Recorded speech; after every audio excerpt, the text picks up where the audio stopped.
Good morning, everyone. I'm Megan McKelvey with the League of California Cities, and I'm going to be turning this webinar over to Nick Romo, one of our legislative representatives. Nick? Thanks, Megan. Good afternoon, everybody. Thank you for joining us. We wanted to bring you a timely webinar on the impact of COVID-19 on local sales taxes.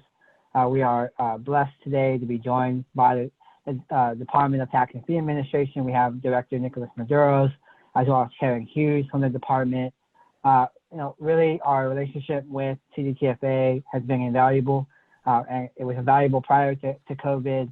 It has been extremely invaluable to the League during COVID-19 as we have a committed partnership to share information, share issues that cities are facing, learn from them what the department is seeing, and that's what we will see today.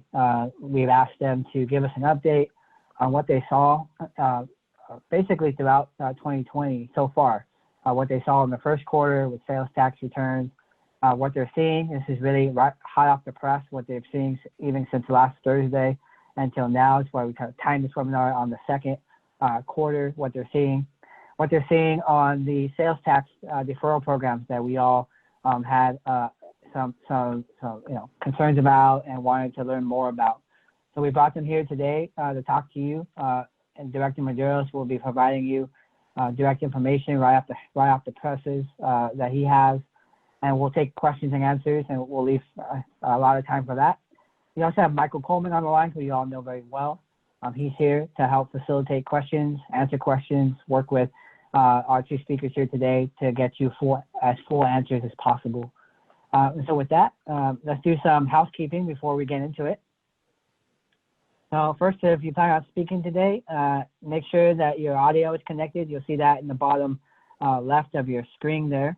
And if you're using your phone like I am, make sure that both your screen and your phone are unmuted before you speak, and we'll call upon you on that. Just note that you're muted now, and when we call upon you, we'll unmute you. And just as an FYI, just as all of our webinars have been, this one is being recorded.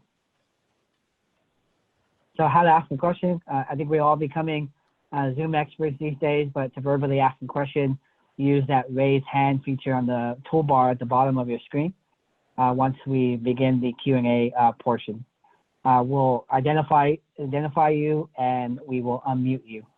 You could also use the Q&A section, chat section of the Zoom to write in a question, select Q&A, and we'll be monitoring. Michael and I will be monitoring that, answering them as we go if we can. And if not, we'll get you into the Q&A portion of that. And I think that before that question comes in, we will have more information to share in terms of a tangible PDF of some sort and with the slides to share with you following the webinar as is customary. So without further ado, I'll get right into it. We're again blessed and thankful to have Nicholas Medeiros. He's the Director of the California Department of Tax and Fee Administration, as well as Karen Hughes, who's a supervising tax auditor with the local revenue branch, which is a key office for us to maintain this relationship. And just allow me that moment of personal privilege to thank both of you for being here. Thank you for being a great partner with the League, and we look forward to this hour that we have with you. Director? We'll get you unmuted right now. I hand you over the reins, I believe. Great. Well, thank you. Am I on now? You're on. All right. Well, listen, thank you, everybody. And thank you to the League for having me. Again, I'm Nick Medeiros. I'm the Director of the California Department of Tax and Fee Administration. And I've got Karen Hughes with me as well, who is the one, she and her team do the work every month to make sure that each of the cities around the state get their money as quickly and as accurately as possible from the sales and use tax that we collect on your behalf. I just wanted to give you a brief rundown of what we're seeing in terms of the sales tax receipts from the first quarter, and then now we're into the second quarter, and I'm I'm going to talk in terms of calendar year quarters rather than fiscal year. If you'll allow me, it might just be easier. And so I put together some slides here, which I am not seeing here on my screen.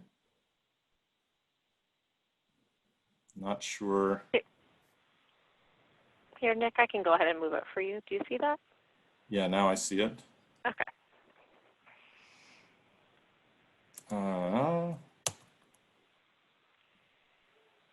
Do I have control of that? There we go.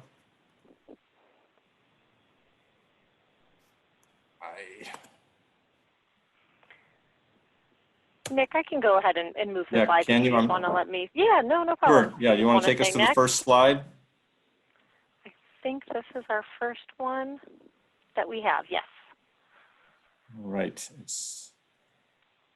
So these are the first quarter returns. So this is for sales and use tax for sales made January through the end of March of this year. Now, obviously, COVID really started impacting the economy there in the second half of March. So most of the quarter should have been relatively normal. Now, if you look here, we have received, in terms of first quarter revenue, we received all but about 3% of the returns for the large filers. These are businesses reporting over $1 million in tax, which is a relatively small number of businesses, but accounts for a very large portion of the sales and use tax revenue that the state and all the localities get. On the under $1 million portion, now those under the governor's executive order received an additional 3 months to file.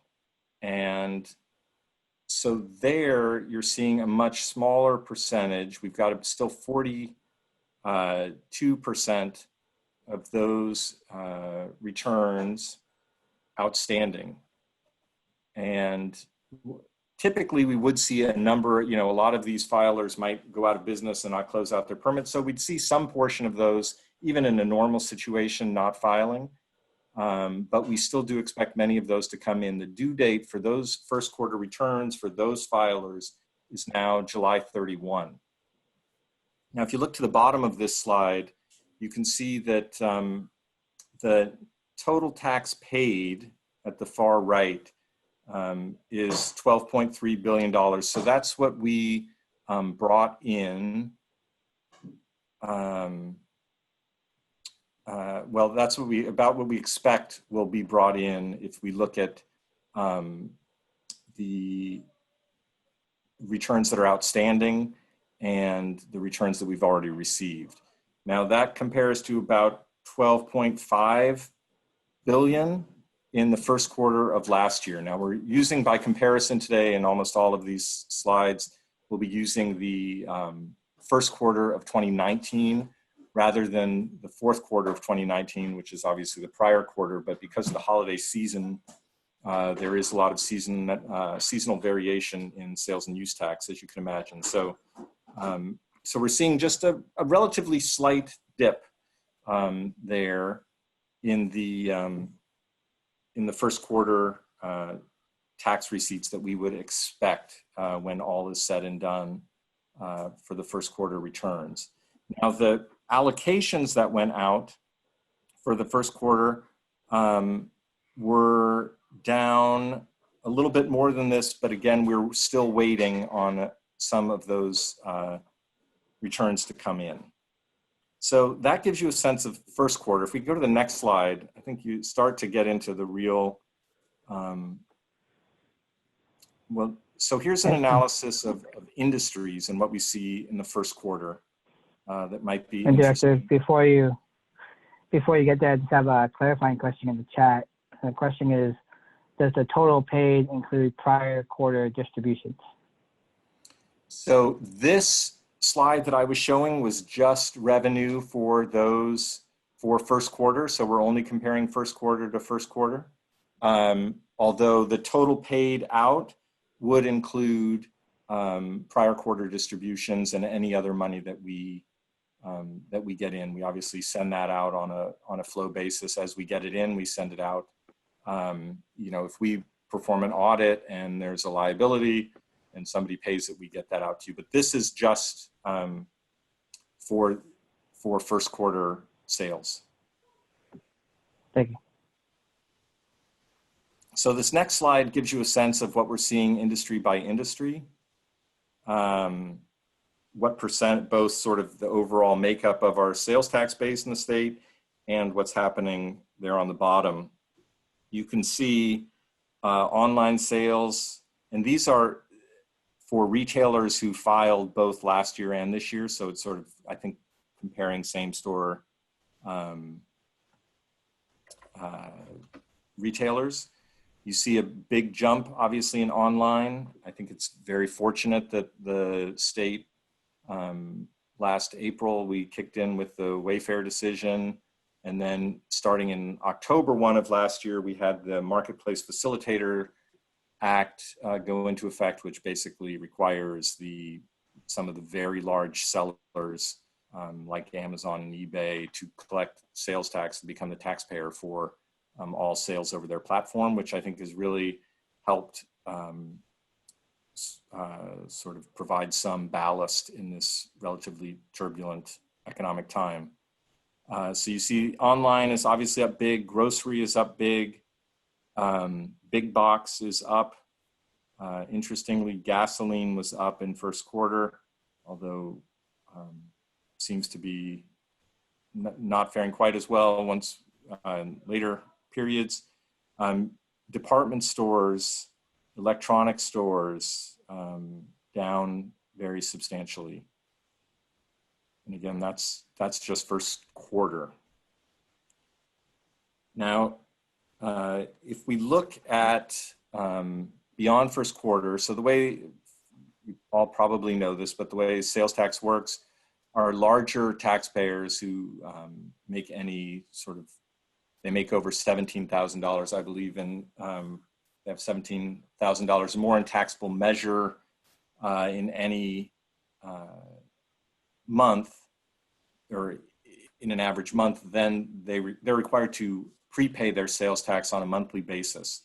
So those prepayments are due on the 24th of the following month. So on the 24th of May, which are the most recent numbers we have, sales tax for the April period was due to us.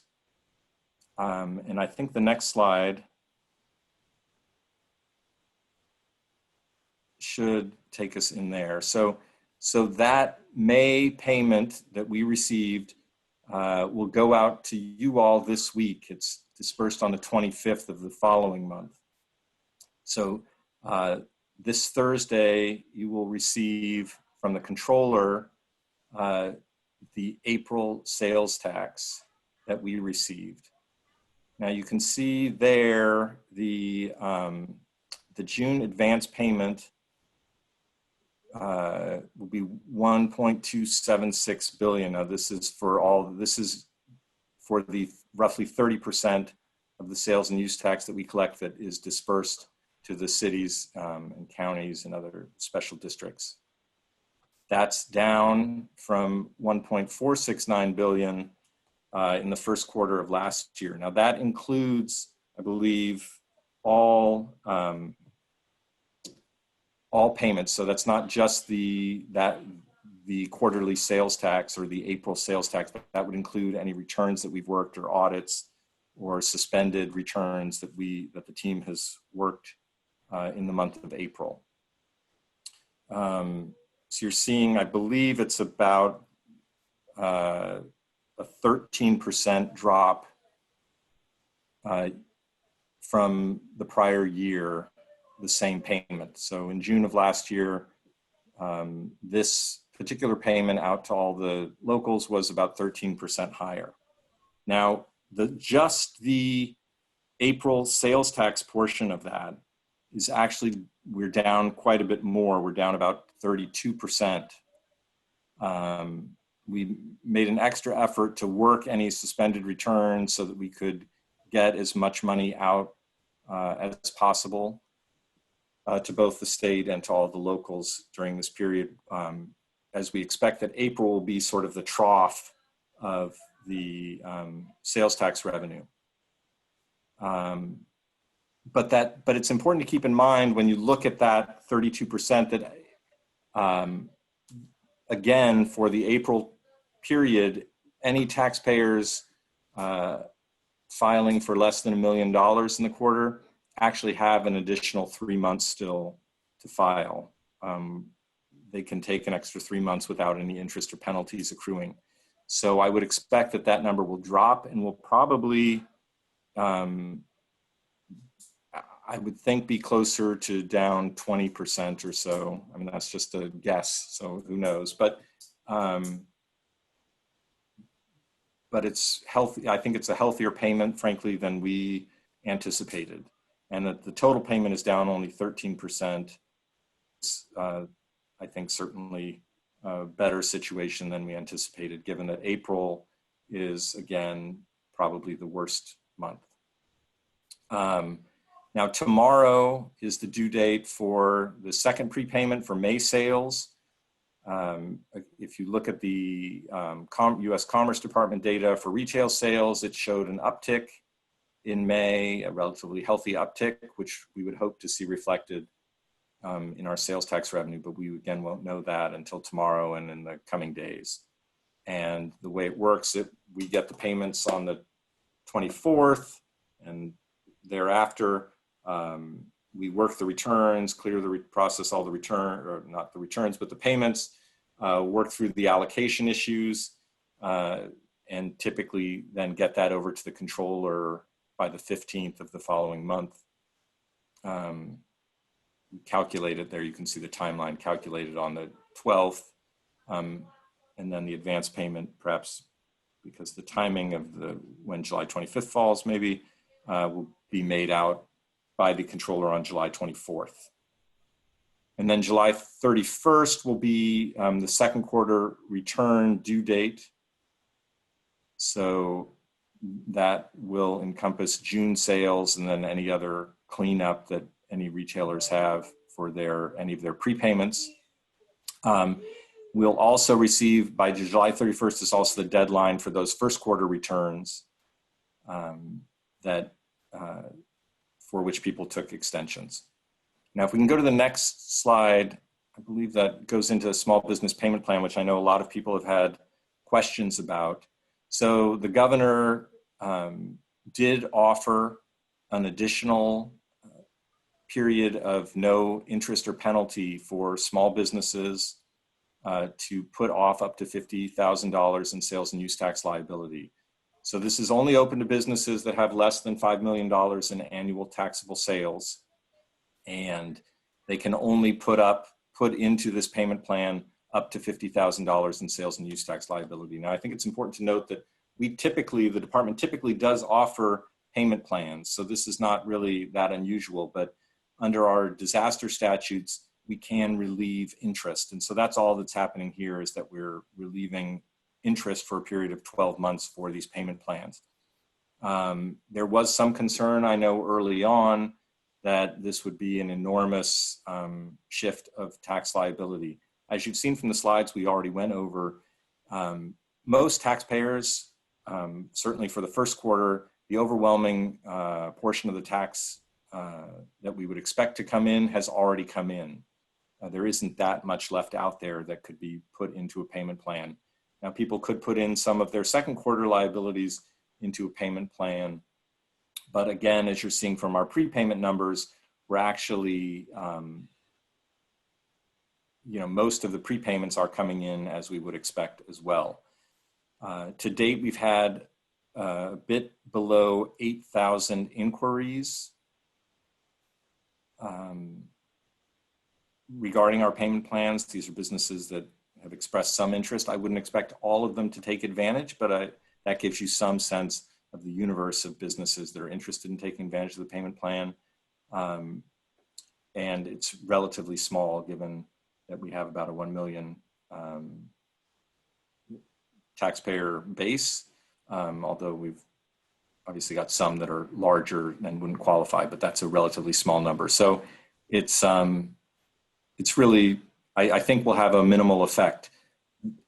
Businesses or taxpayers that take advantage of the plan, of the small business payment plan, will have 12 months. They'll pay their liability in 12 equal installments. So up to $50,000, rather than it all being due July 31, they could pay $4,000 and change each month for 12 months. And those will all end by the end of July of next year.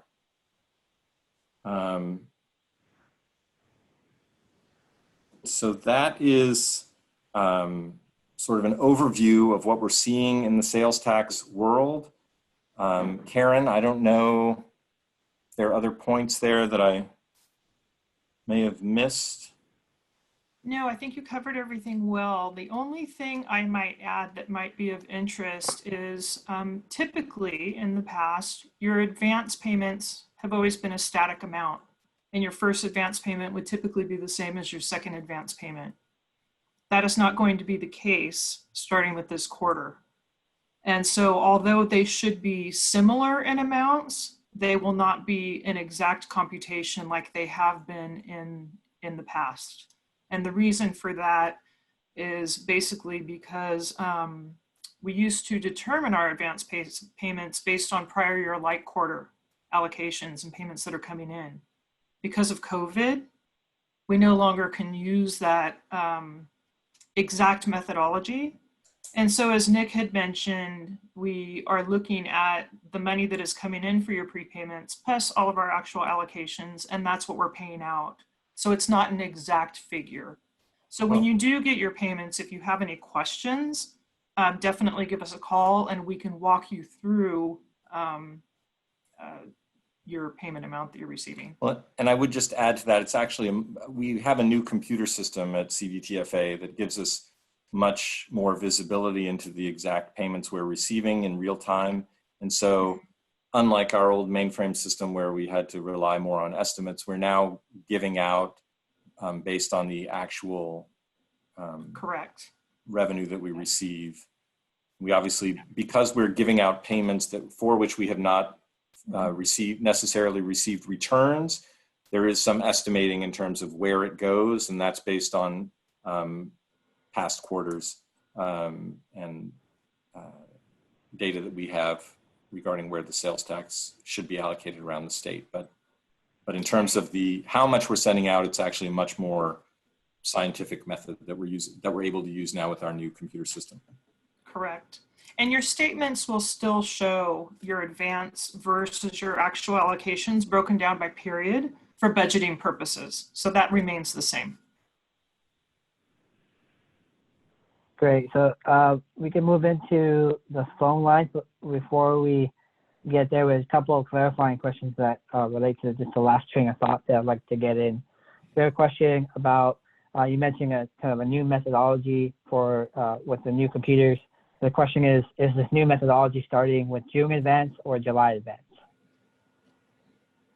Or is it already started?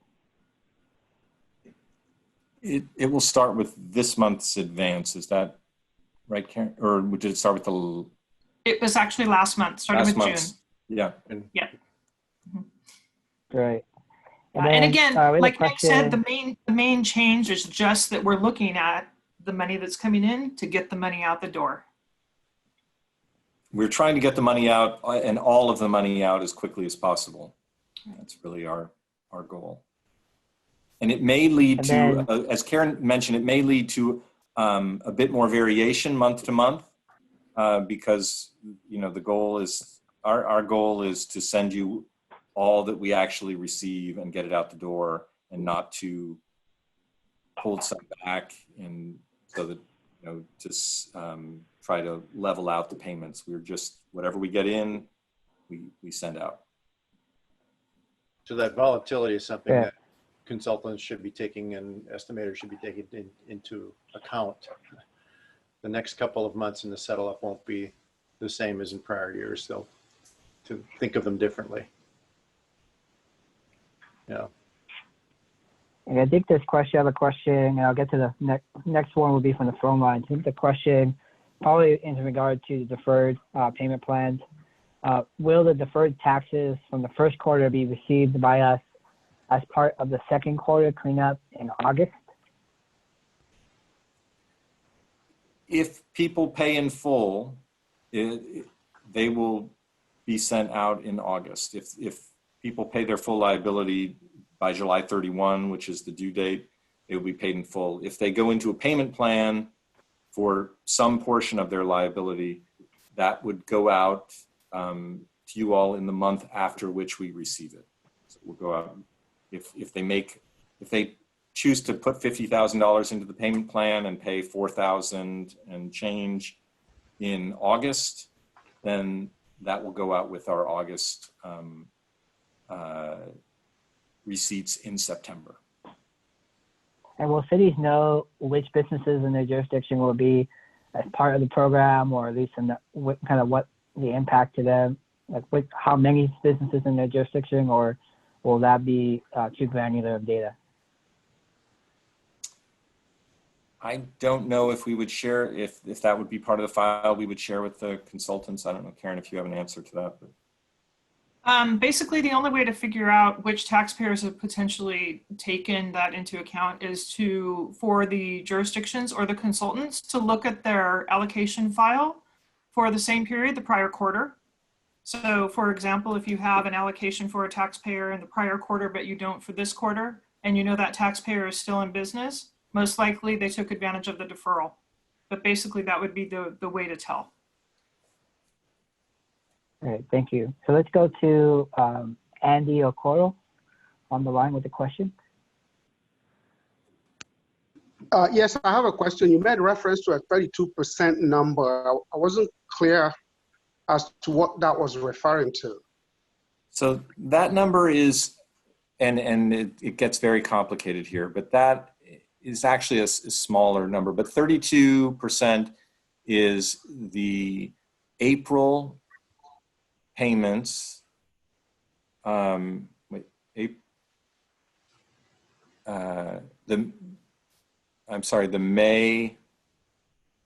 May payment, no, April, I'm sorry.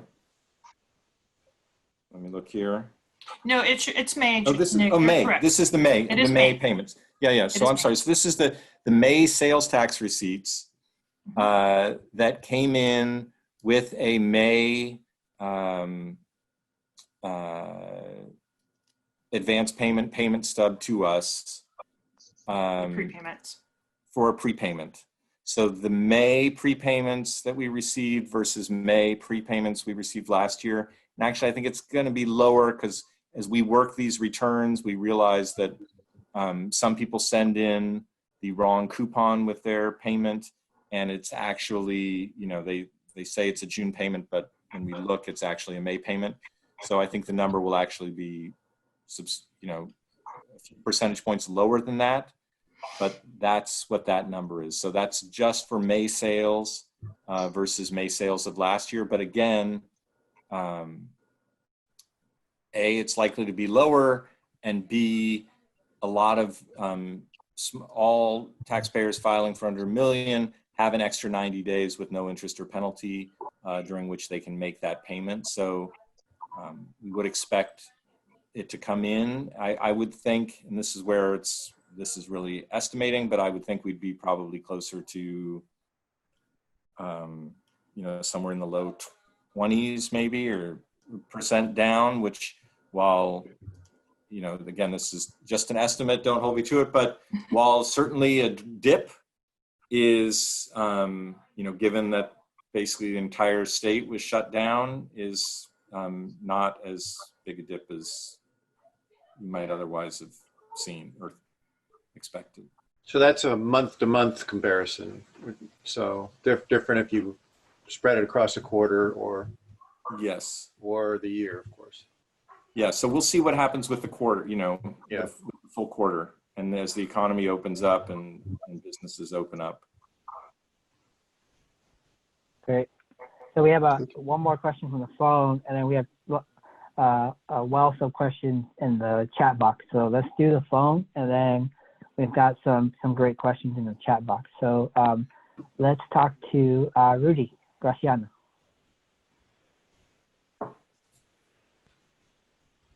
Unmute yourself, Rudy, you're on.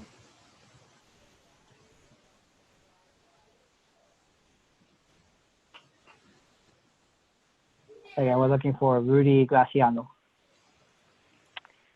You may need to unmute yourself on your end, Rudy, if you want to check your screen or your phone.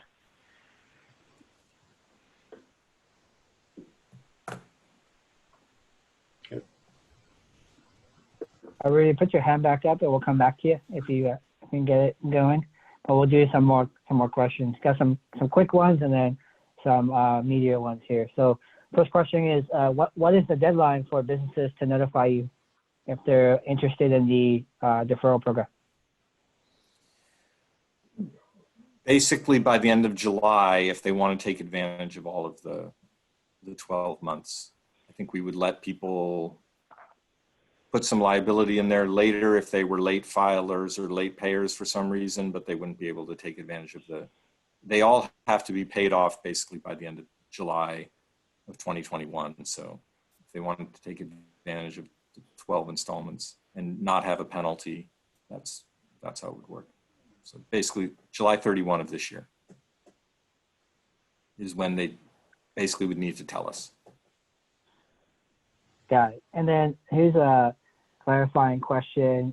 I believe it's a clarifying question in regards to the last question about whether we'll know which businesses are in the pipeline here in the program. So the question is, so we have no way of knowing if they use the deferral program or if they're just late payments. So will those sort of late payments and deferral program users sort of show up in the same way? Yes. Okay, great. And we may be able to slice it, if necessary. I don't want to speak for Karen's team, but I mean, we may be able to figure out some way to, if it's that critical, to get the consultants and get people data. It may be possible. Let us look into it. Yeah, I think what we had mentioned before is we're going to be able to, like I had mentioned about the consultants in the cities and looking at your media files, we would basically be doing the same type of thing. And so we could assist with telling you which ones have not yet filed.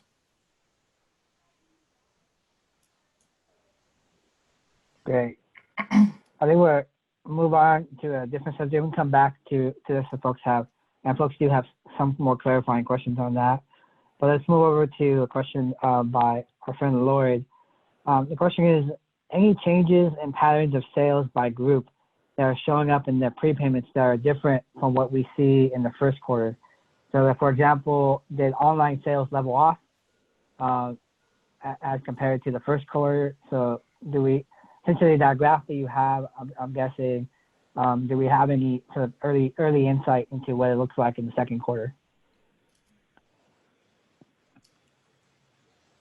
I don't think I've seen the numbers for split out on the analysis on the prepay yet. So I don't know. Got it. So maybe just we're a little early on that. We'd be happy to share that. We'd be through. happy to share that with you all as we do that analysis. Mm-hmm. Great.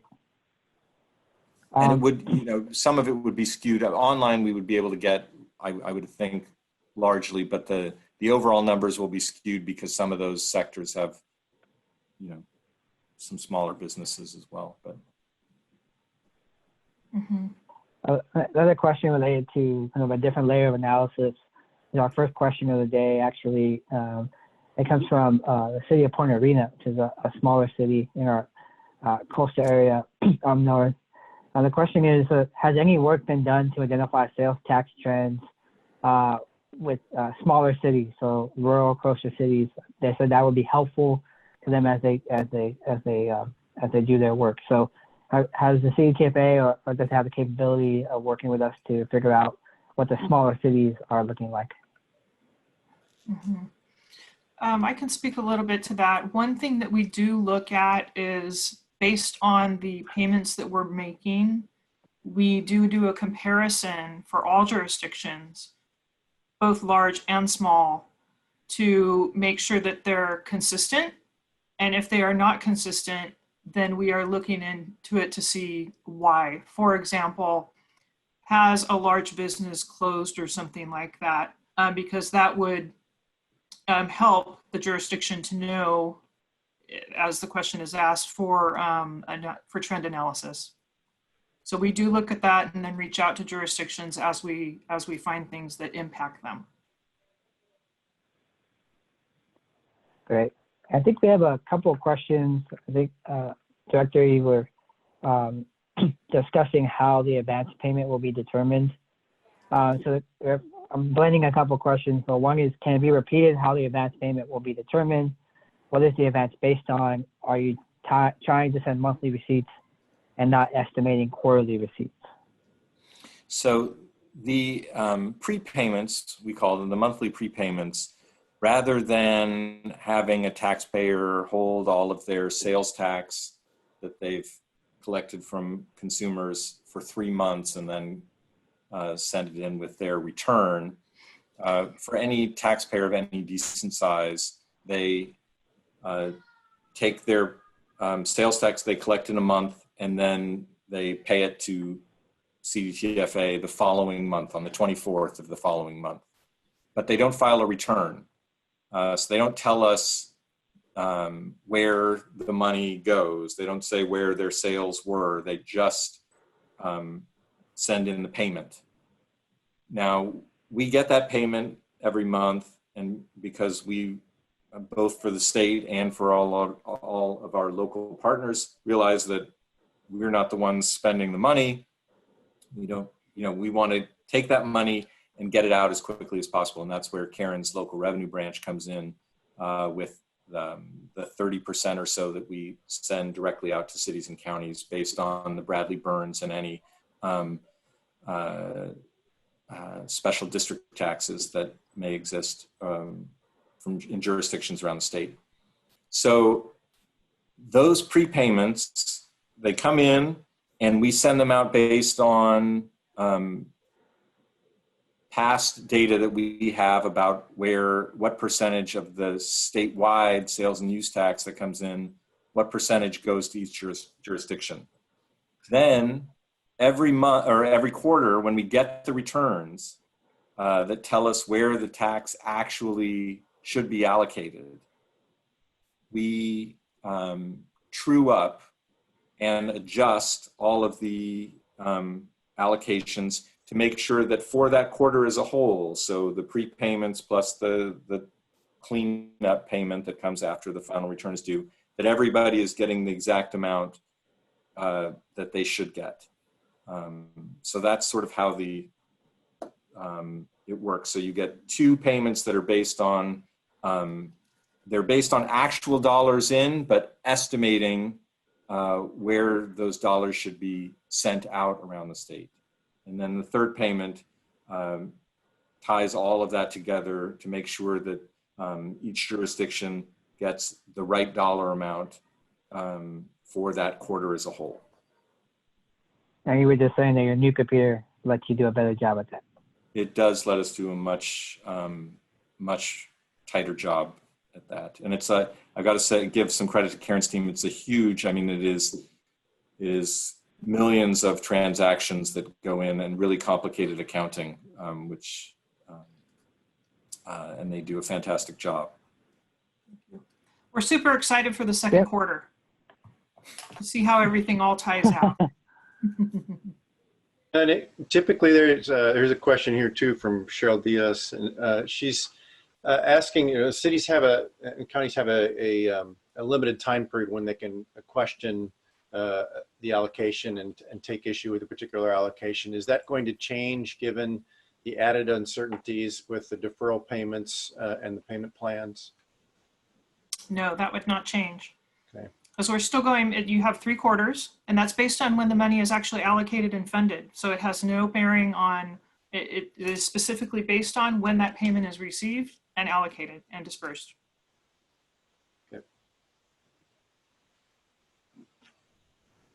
Right. I think we have a question here. It goes back to, I think, a question that I already asked, but essentially, folks try to understand how second quarter differs from the first quarter. When will the next data on taxable sales by business type be ready?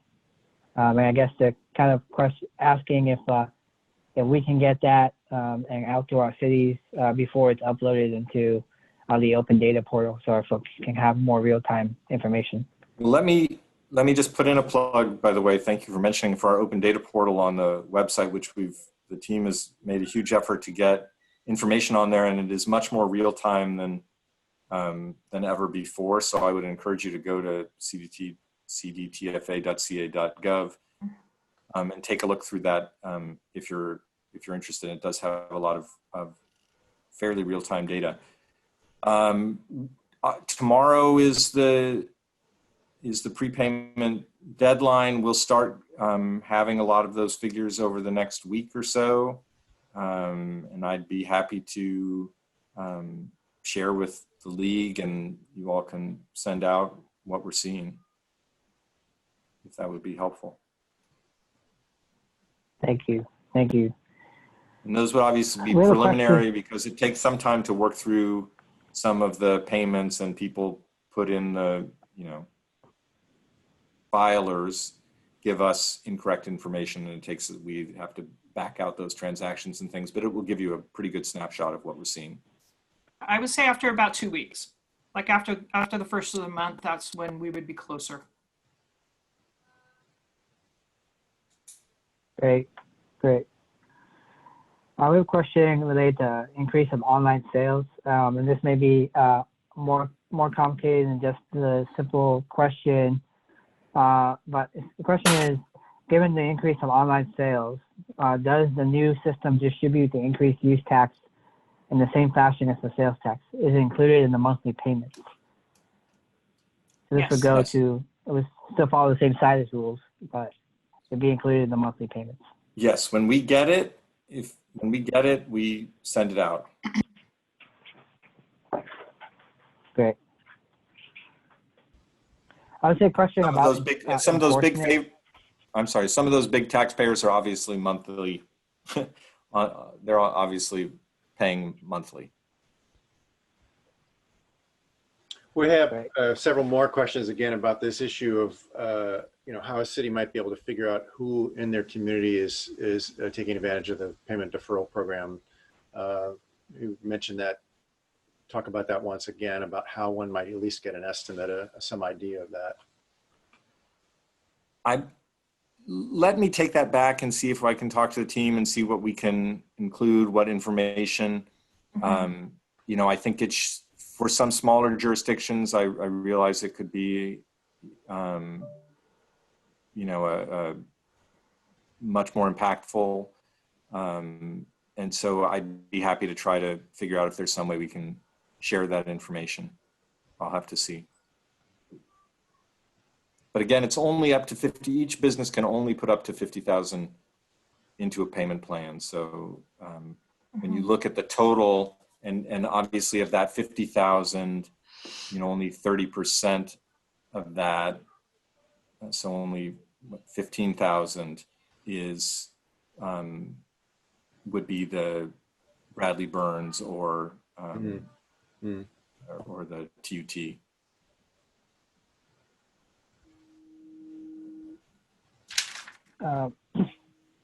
So this is a question that goes to enforcement. I know we have talked about this before. The question is, so if a business does close down, CDTFA will still collect their sales tax payments, but will they still have 12 months if they opted into a payment plan? So I think it's about timing of enforcement and how you're going to try to do your best to bring in those revenues regardless. Well, let me just say, and I probably should have mentioned this at the outset, the payment plan has two benefits as I see them. One is it is providing some relief to businesses that are caught in sort of a, we hope, once in a lifetime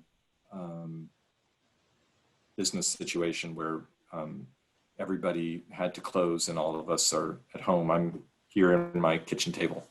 The second part of it is that we are trying to maximize our actual tax collections and figure out, put aside the penalties and interest, which are, really a marginal benefit. We are trying to figure out how to maximize the amount we can actually get in. And the payment plans both allow people some hope that they can make those payments over time and some incentive to come in on a one-year payment plan versus a multi-year payment plan, which we typically offer. But our hope is that by offering zero interest, people will make an effort to pay more quickly. And we also run into a situation where July 31, a lot of these businesses that postponed their first quarter payments because they were basically immediate, overnight had to shut down and then had to figure out how to pay people and do all sorts of things. They would have 2 quarters of tax payments due on July 31. And so it gives them an opportunity to sort of spread out one of those payments, and we hope stay in business so that they can continue making those payments. Now, that said, if they were to go out of business, they would still be in their payment plan. We do our best to collect from people forever. Your sales tax liability follows you for decades. And even if businesses are set up as a separate legal entity, we do a review to see whether the responsible persons in that business collected sales tax, used it for something else. And if they did, we then make an effort to hold those individuals personally responsible for that sales tax. And then we follow people even through bankruptcy and try and make sure the state's interests are maintained. So the collection process can last literally for decades. And I hope that's not the case here, but we take our responsibilities seriously to collect on the state's behalf and on the locals' behalf.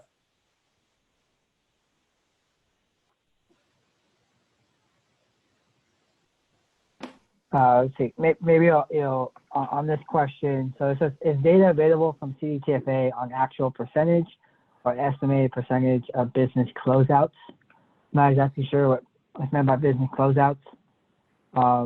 Is that something that you have familiarity with? So businesses are supposed to close out their permits with us if they do close.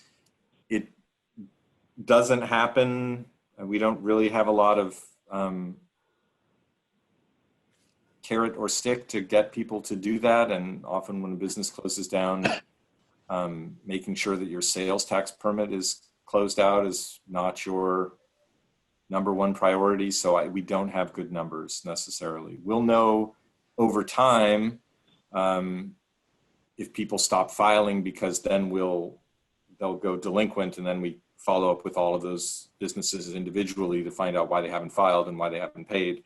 But it will take us some time to work through that list, because we typically have a lot of churn in the sales tax permit base of businesses that go out generally, go out of business or just close down, or people took out permits but didn't really make sales.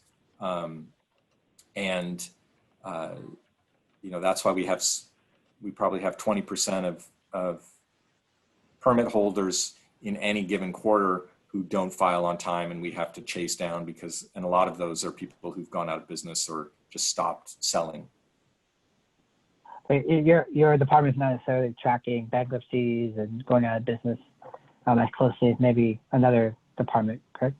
No, I mean, we do track all of those things for our permit holders only, but it takes time for us to follow up with them individually, because first we have to see whether they paid, and now we're in a period where people have extensions, so we don't even know, are they taking advantage of the extension, or have they stopped operating and don't ever intend to pay, or we don't know yet. Okay, so maybe some time. Okay, great. I think we have probably just one more question, and then go into some final thoughts. And then I'm gonna put my email in the chat box if folks have additional questions. I noticed a question, something maybe the league and CCFA can work on is potential Q&A. I think folks are trying to feverishly write down some of these things here today, and so I'll take the first. They can all call. crack They at can that, all but call maybe Mike, work. I'm sorry. They can all call Michael Coleman. He's. Yeah, my phone forwards to you, Nick. So. Exactly. So it goes round and round here. Yeah. Actually, I have one question before I get to another question. So this question is there functionality in the website to obtain historical statements of tax distributions? It seems like the current statement is replaced each month by the next statement. So is there a way to see their historical statements?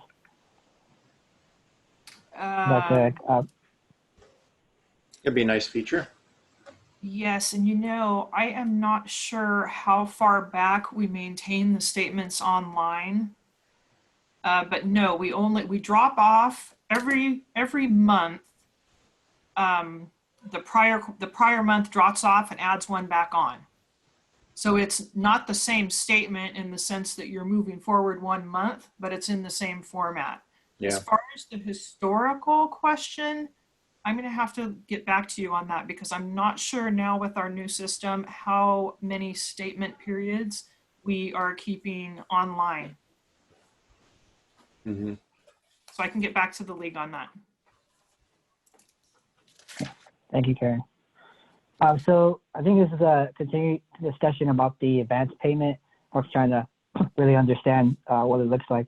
So the question is, I'll just read it verbatim and we'll go from there. So if I understand correctly, an agency performing better or worse than their past trends will affect their actual cleanup payment at the end of the quarter. And then since the advance payment are based on past performance, ? So I guess the question is, so break into 2 points. So how are you using their past performance and how will that affect the actual cleanup payment? So generally, and Karen can step in and correct me if I'm wrong. So let's say in a month, we receive $4.5 billion in sales and use tax prepayments. So we take out, we divvy it up through some statistical factoring, what percentage goes to Karen's group for local allocation. It's a hair over 30% basically now. Obviously that changes as jurisdictions around the state add on new special taxes. But for now, it's just over 30%. So that money, we know of the total sales and use tax we get in, this percentage goes out for Bradley Burns and for the special taxes. Then, now that is money that we don't have returns for that. So we don't know necessarily, obviously some places only have one, it's a mom and pop shop and they've got one location and all of their sales are attributed to that location, but we don't do any of that analysis on the front end. But then you also have Amazons who are, paying into every jurisdiction in the state. So we take that money and we look at over the past year, what percentage of all the money we got went to each jurisdiction. Now we may make some adjustments to that if we know that there has been some big change in the economy. If we know a big retailer has closed, if we know a big retailer has opened, we might make some changes there. We do our best to keep that as accurate as possible so that the cleanup, so the third payment in a quarter involves as little adjustment as possible. But to your question, if you find that your third payment is higher, so meaning that your first two payments were perhaps lower than you might otherwise have gotten, under the new system, it would indicate that your percentage of the overall state's sales and use tax is increasing versus the last year. Now, under the old system, we would typically hold back a little bit because we didn't want people to owe money in that third payment, or we wanted to keep things a little steady. Under the new system, we're basically sending out everything that we get in. So it is a slightly different system. And the questioner is right that it would indicate that your percentage of the overall sales and use tax collected for the state, that your percentage vis-a-vis every other jurisdiction is increasing. That is correct. All right.